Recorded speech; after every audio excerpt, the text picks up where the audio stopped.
Gracias, presidente. Se ha dicho mucho. Yo creo que tenemos que asumir que estamos debatiendo toda la Argentina. Estamos debatiendo dónde estamos, de dónde venimos y hacia dónde vamos. Y me parece que podemos opinar distinto, de hecho pensamos distinto, de hecho actuamos distinto y tenemos políticas públicas distintas. Lo que sí creo que es cierto y sirve a los efectos en el debate encontrar puntos de encuentro, tener algún nivel de autocrítica. Quienes fueron protagonistas de la historia reciente no pueden desentenderse del estado actual de la Argentina y deben poder hacerse cargo.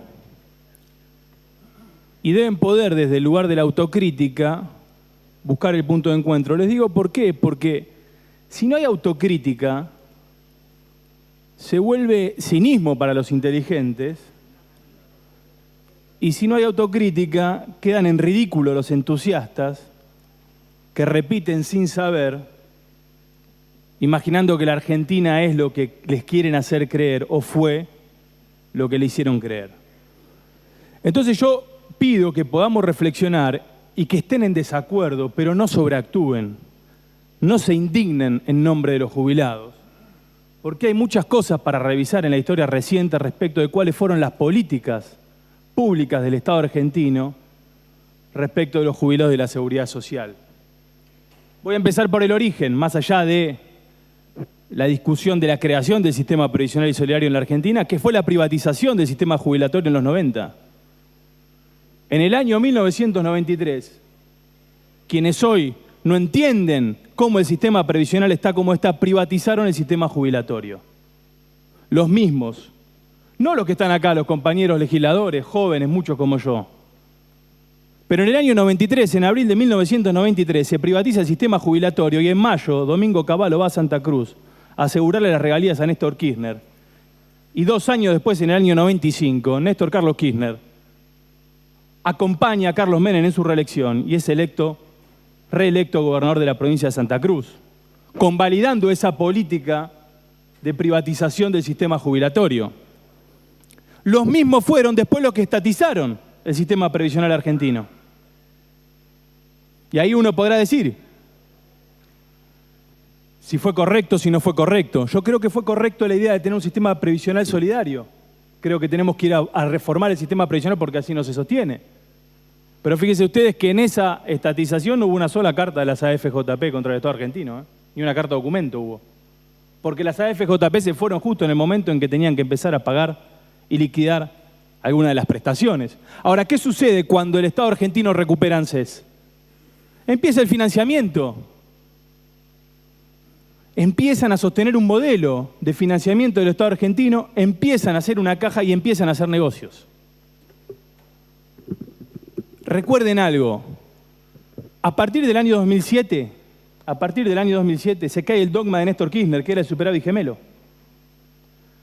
Hasta el año 2007, la Argentina kirchnerista era una Argentina que trabajaba para que tenga el superávit presupuestario y comercial. Ahí se cae el dogma y empiezan a utilizar el financiamiento intrasector público. Para eso utilizaron la ANSES, señores. Financiaron, en su modelo de inflación y cortoplacista, financiaron el Tesoro Nacional con los fondos de la Seguridad Social y la deterioraron. Y eso fue en el año 2008. Recuerden el Bonar 14, que nosotros denunciamos en su momento. El gobierno nacional le dijo al ANSES, vos tenés que comprar el Bonar 14 a X pesos. El Bonar 14 valía X menos 30%. ¿Por qué el ANSES compraba a un bono por encima del valor de mercado? Porque tenía que transferir. ¿Cuál era la dinámica del ANSES? Del 2010 al 2015, solamente el Fondo de Garantía de Sustentabilidad perdió $1.000 millones, porque tenían depósitos a la vista. Esto quiere decir que no generaban interés. En el último semestre, el 2015, antes de irse, Bocio, triplicó la cantidad de depósitos a la vista en el Banco Macro, también sin interés. Hoy, para que estemos tranquilos, inmediatamente después de asumir, todos esos depósitos están generando interés y conservan la necesidad de liquidez que tiene que tener un sistema previsional. Yo les digo que no se pueden indignar, porque los que ahora creen que que venimos por los derechos y la justicia social, apelaron todos y cada uno de los juicios y la sentencia de los jubilados en Argentina. Todos. Porque los que ahora creen que venimos contra la justicia social apretaban a los jueces de seguridad social, de la Cámara de Seguridad Social. Sino que cuenten qué sumario abierto tenían contra el juez Herrero en el Consejo de la Magistratura. Porque los que ahora dicen que nosotros venimos contra los derechos de los jubilados vetaron el 82% porque decían que era impagable. ¿Eso no era ajuste? ¿No era una ley soberana votada por el Congreso de la Nación? No hubo necesidad de vallar el Congreso, por supuesto. Quizás tengamos que recuperar en la idea del debate público y democrático la concepción republicana.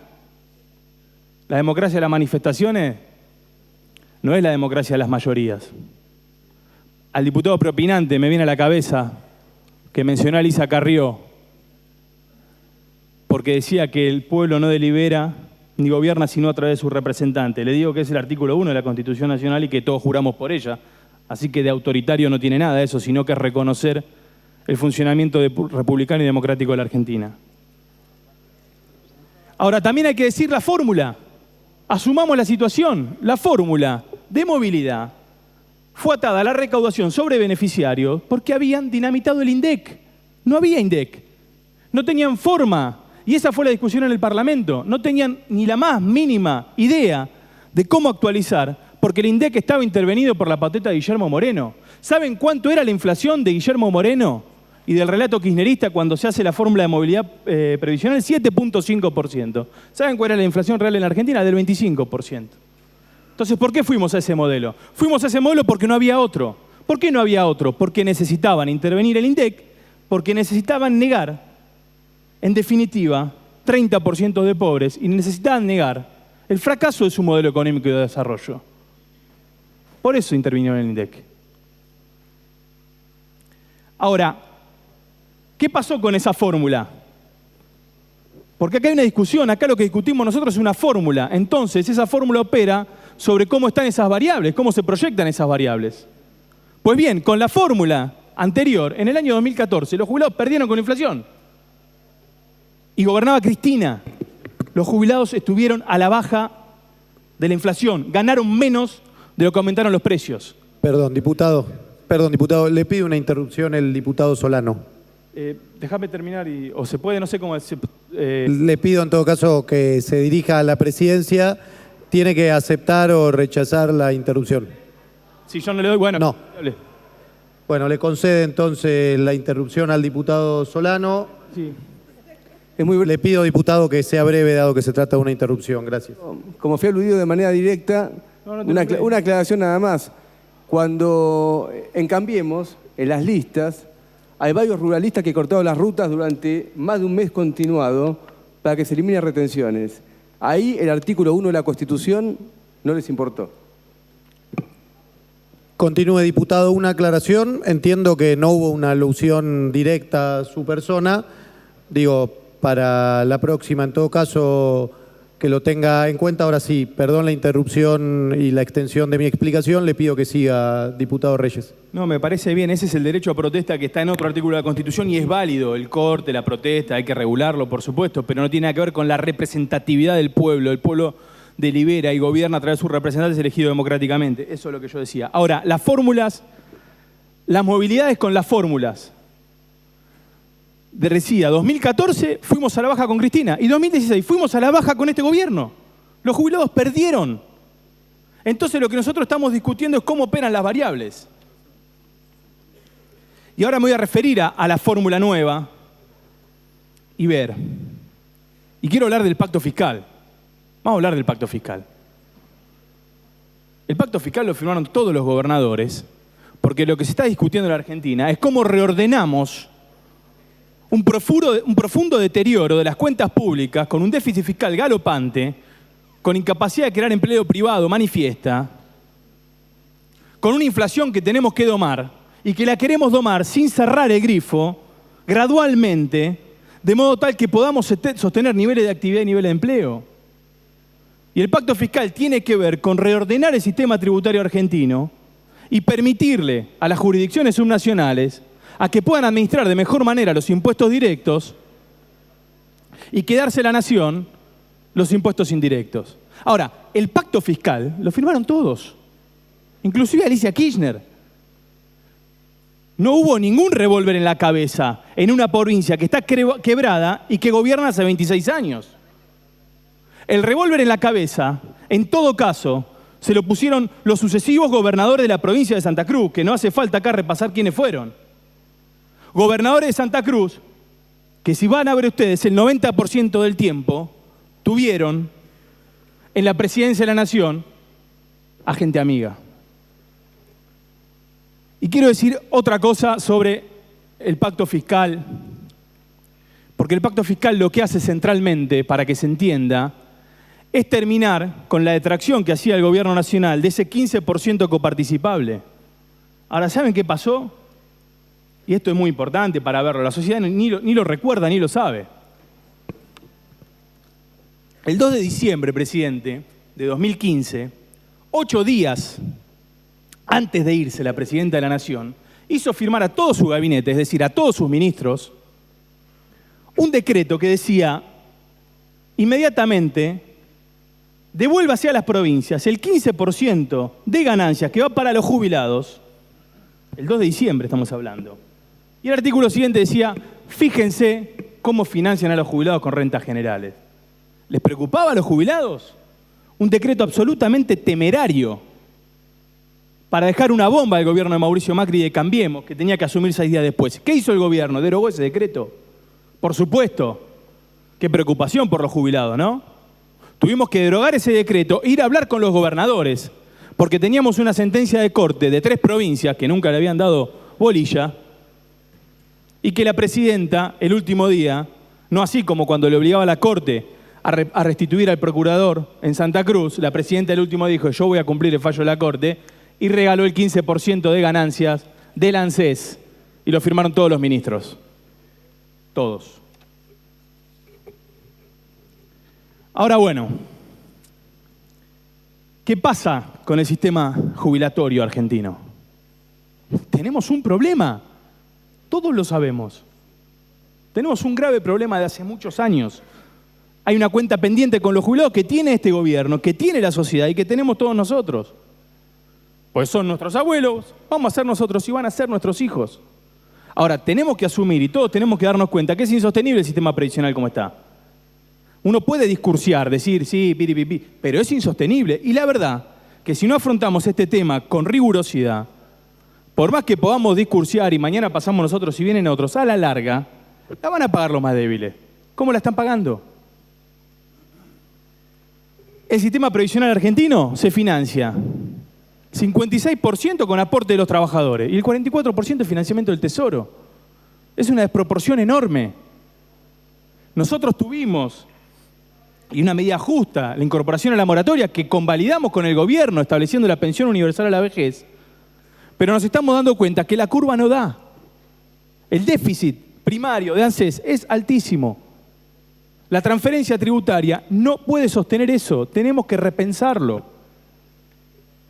Y la única forma, a mi entender, es teniendo un modelo económico que después podremos discutir con otros diputados. Algunos no creen definitivamente en el sector privado, en la generación de riqueza, en la pequeña y mediana empresa. No lo creen. No se puede discutir si no hay creencia sobre que eso es posible para desarrollar, que eso es un activo para desarrollar la Argentina. Pero la única forma que nosotros tenemos de recuperar el sistema previsional argentino es incorporando esa masa de trabajadores que están en la informalidad. 33, 34%, lo que sea. Hoy son trabajadores que no tienen cobertura, que no tienen protección gremial y que están obligados a ir al sistema previsional, a la nueva pensión universal para la vejez que nosotros creamos. Entonces, la forma es generar actividad económica y la política de baja de aporte patronal. Le voy a contar una cosa: bajamos los aportes patronales para el primer renglón, pero sacamos el tope para los sueldos altos. Anótenlo. Establecimos la renta financiera para las personas físicas. Anótenlo. Mire, presidente, para ir terminando, yo nunca creí en el relato kirchnerista. Y no creo ahora en el relato kirchnerista versión opositora. ¿Y saben qué creo que lo que pasa en el debate político nacional? quieren que seamos lo que ellos quieren que seamos nosotros. Y nosotros vamos a ser lo que somos. Cambiemos. Es una fuerza democrática, plural, diversa, que vino a hacerse cargo de la Argentina y asegurar desarrollo económico, república, transparencia y fundamentalmente gobernabilidad que asegure la alternancia. ¿Saben qué querían que hagamos nosotros? Dos cosas. Por eso es la bronca. Querían que hagamos dos cosas, esperaban que hagamos dos cosas, deseaban que hagamos dos cosas. La primera que deseaban es que continuemos el modelo económico. Bueno, que estos muchachos lleguen, que no puedan administrar, que les explote la macro y se den contra la pared, al estilo de la Alianza. Igual. Y cambiamos el modelo económico. Y recuperamos la unificación del tipo de cambio y resolvimos el tema de los holdouts y recuperamos el INDEC. Y hablaban de recesión y estamos con el tercer trimestre de crecimiento al 4%. Y sostuvimos los niveles de empleo. Y los niveles de pobreza no nos vamos a agarrar de ningún índice que fluctúe por inflación, porque hay que atacar la pobreza estructural. Pero hoy estamos. Y lo otro que querían que hagamos, como no hicimos eso, dijeron, bueno, entonces se van a correr de la protección social y le va a estallar la gente en la calle. Estamos frente al mayor gasto social de la historia argentina en el presupuesto nacional. Tenemos proyectado invertir 22 millones de dólares para satisfacer la necesidad de 9 millones de argentinos que no tienen cloaca y no tienen agua. No les estoy hablando de otro país. No es que todos nosotros llegamos a un país distinto al que gobernaron algunos. Nosotros llegamos al país que gobernaron mucho durante muchos años y nos tenemos que hacer cargo de que haya 9 millones de argentinos que no tienen cloaca y no tienen agua y ahora las van a tener porque destinamos 22 mil millones de dólares para satisfacer esa necesidad.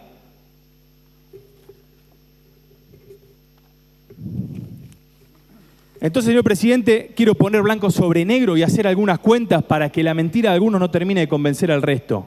Y voy a dar datos concretos para ver el término de la presencia del gobierno de Cambiemos en términos de protección social. En AUH, Asignación Universal por Hijo, programa creado por Elisa Carrió en 1996, que recién asumieron por decreto de necesidad de urgencia, cuando en el 2010 habíamos generado un número suficiente, como generamos para el 82% para sacarlo por ley. En el 2015 había 3.648.000 niños beneficiarios de la Asignación Universal por Hijo. Con este gobierno de ajuste, con este gobierno que abandona, tenemos 3.940.000 niños incorporados a la Asignación Universal por Hijo. 300.000 niños más aproximadamente. En asignaciones familiares, después les invito a todos los diputados a ver los datos para que no me corrijan al oído. En 2015, asignaciones familiares, 3.500.000 niños. 3.500.000 niños. En 2017, 5.100.000 niños reciben asignaciones familiares. Incorporamos a los hijos de los monotributistas y a los trabajadores temporarios. Y hablemos de jubilaciones. 1 millón de jubilados ya están operando en la reparación histórica y el promedio y la jubilación promedio aumentó un 31%. Pasó de 9.600 a 12.000 pesos.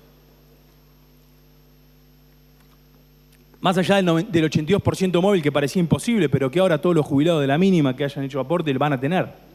Porque eso también es parte de la ley. ¿Saben cuánto es la mínima durante el gobierno kirchnerista? 58%. Empezó a subir cuando estuvo la movilidad, recién en el 2009. Terminó en el 70 y pico. Hoy vamos al 82. Miren, son 12 años de un gobierno que fue hegemónico. Un gobierno que a mi modo de ver no solo fracasó por corrupto, no solo nos llevó a nosotros a ver todas las carencias que tenemos en términos de infraestructura, un gobierno que fracasó en términos de modelo económico y de desarrollo. No es posible pensar que el modelo kirchnerista fue un modelo exitoso. Entonces yo lo que les pido es que podamos debatir entre todos muy duramente, con mucha rigurosidad, que no estemos de acuerdo, que hagamos autocrítica y que estemos siempre montados sobre el sistema democrático. Miren, la violencia generalmente no la usufructúan los que tiran o reciben la piedra. sino la usufructúan algunos que están mucho más arriba, que jamás ponen la cara y esperan que un gobierno distinto pueda llegar a buen término. Muchas gracias, señor presidente. Gracias, diputado.